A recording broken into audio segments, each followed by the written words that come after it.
ఒక మొక్క మీ ఇంటి ముందు మీ పెరట్లో నాటి ఉన్నారు. ఆ మొక్క గాలి వచ్చినప్పుడు, వర్షం వచ్చినప్పుడు అటు ఇటు కొట్టబడి పడిపోతూ ఉంటుంది. ఆ మొక్కను మీరు నిలబెడటానికి ఏం చేస్తారు? ఒక కర్ర తీసుకొచ్చి ఆ మొక్కకి సపోర్ట్గా నిలబెట్టి ఆ కర్రకేసి కడతారు.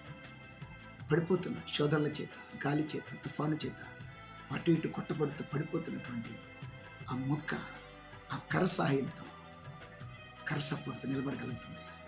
ప్రియబిడ్డ, మన మిక్కిలి బలహీనలో మన శత్రువు మనకంటే బలవంతుడు కావచ్చు, కానీ నువ్వు క్రీస్తుని కలిగి జీవిస్తున్నప్పుడు ఏ శత్రువుని ఏమీ చేయలేడు, నేను కదల్చాలడు. కాబట్టి నీలో ఉన్నవాడు లోకంలో ఉన్నవాడి కంటే గొప్పవాడు. నువ్వు క్రీస్తుని ధరించావా? క్రీస్తుని కలిగిన జీవితం జీవిస్తున్నావా? క్రీస్తుని కలిగిన జీవితం జీవించు. క్రీస్తే మనకు బలం, క్రీస్తే మన ఆయుధం.